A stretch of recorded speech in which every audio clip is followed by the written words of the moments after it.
Nick Baldwin for BloodyElbow.com here with a UFC welterweight fighter who kicks off UFC on Fox 26 tomorrow night here in Winnipeg, Manitoba at the Bell MCS Place. He's taking on Nordine Taleb. It is Danny Hot Chocolate Roberts. Danny, thank you very much for the time, especially just on the eve of the fight. How are you feeling? I know this is the weight cut's over. This is sort of the time to relax.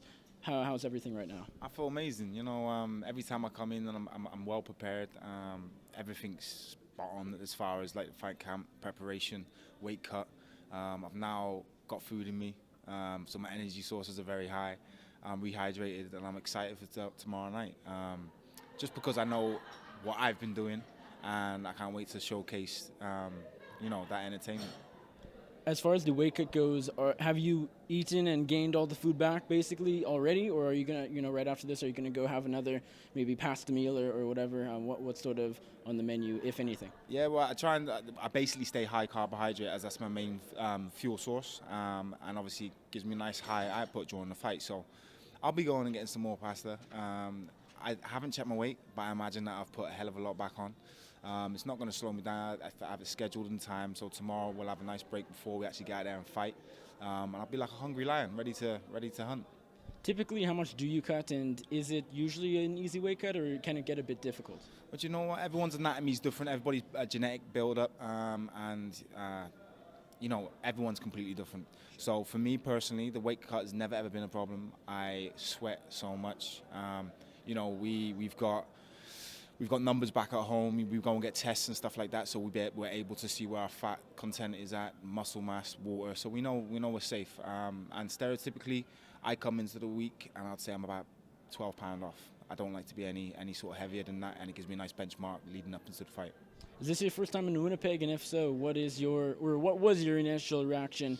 Obviously, I know I've seen some of your, I think, Instagram posts, and obviously rocking the parka like most fighters here.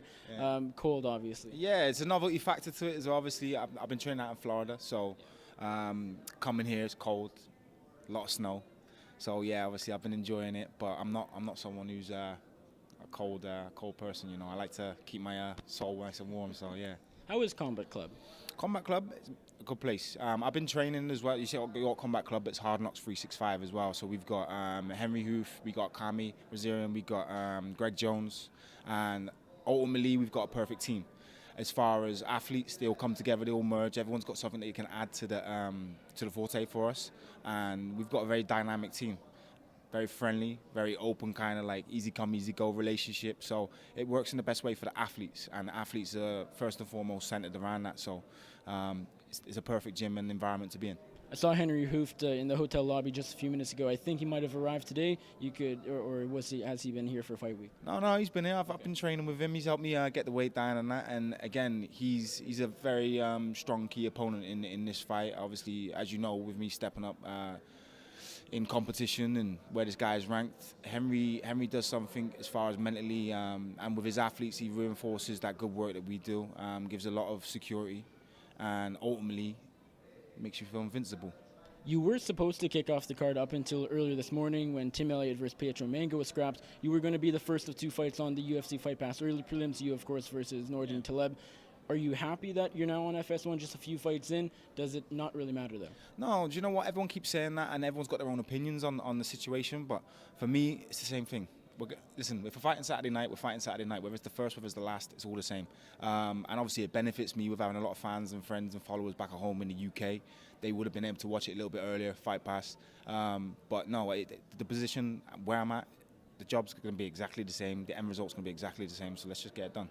Squaring off at the weigh-ins earlier, just an hour or so ago, you got up pretty close with Taleb. You know, I don't know if you traded any words.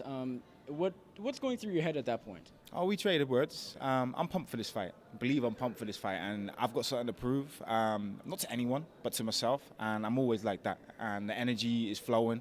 So I just kind of told him, tomorrow we're gonna have a fight, and fighters come to fight. So I'm gonna be there tomorrow. I'm gonna be in his face.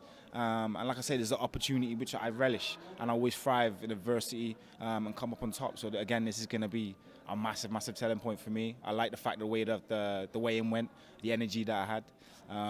So yeah, I'm excited for the performance tomorrow. How do you think you stylistically match up against them? Both of you guys are strikers. Both of you guys are typically fun fighters.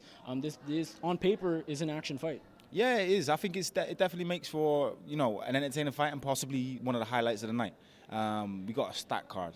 A stat card as far as welterweights, a lot of talent, a lot of bangers, a lot of dynamic fighters and stuff like that, martial artists. So it's gonna be a good night. But I know what I've got on the cards and on the plate is gonna be something pretty special. And the fact that stylistically, I think it makes for a perfect fight, not only for me and to play in my hands, but for the fans. It's perfect for the fans. They're gonna see a true hot chocolate tomorrow night, and I'm gonna be on fire. How long have you had that nickname? I feel like you've probably had it for the most of your career. Yeah, it's a little bit of a strange one. I've had it all in my career. I actually had it before I started. Like, it was my amateur MMA when I actually received it, and it was more of the circumstance that I was in, and it was the culture of the area where I was.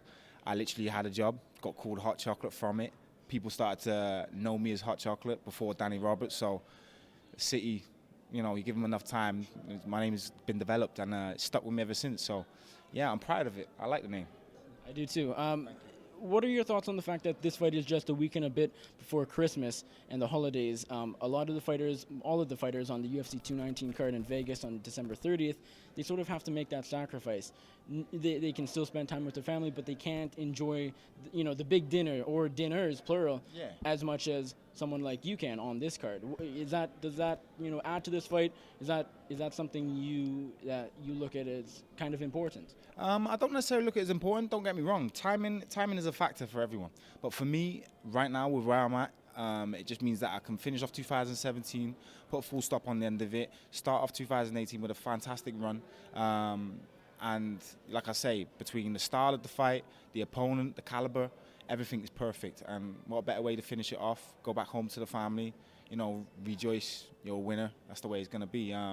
But yeah, me myself, I'll stay in shape just in case anyone wants to pull out December 30th.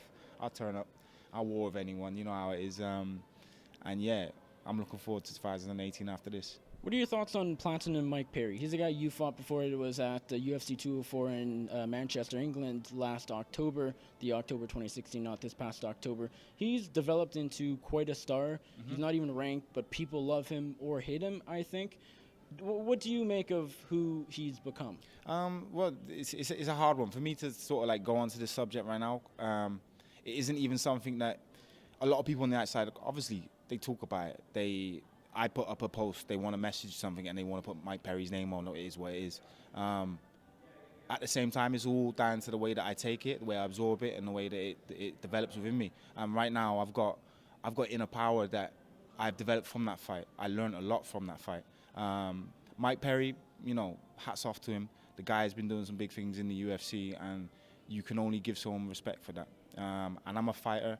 I know what I put on the line and what the risks are going in there. So there's no hard feelings. I'm not going to be bitter about it or have a bad taste in my mouth because, you know, what happened. It is. But same time, I know who I am and I know I'm better than that as well. So, yeah, we've exchanged words. We've spoke on a level term. Exchange words. And yeah, he's a cool kid. And like I say, now it's for him to go and do. Again, some people have said interviews, it gives me a little bit more credit because the fact that he's done so well. But I know myself, and I know on a personal opinion and a personal level that I'm better than that. So I can't wait to prove it. Where do you sit in the 170-pound division with a win over Taleb? Up there. Like, I'm going to be inside the top 20, I imagine. And I'm then going to be able to have the opportunity and the chance to be able to do the things that I want and to be able to prove who I am. And this is what I've been waiting for. So you've got to understand how much is going into tomorrow. But not for any other reason. It's for me. It's a more important fight than people think. Definitely, 100%. Because again, you don't know what's going on behind doors. You don't know what the mindset is. You don't know what the problems, the ups and downs, you know, the things in general which can affect everything that you then project. You know what I mean? And for me, right now, everything's perfect for me just to take that opportunity with both hands, grip it, and never let go. So, like I say, tomorrow night it's going to be there to prove to the fans and everyone watching, you know, Hot Chocolate's the one.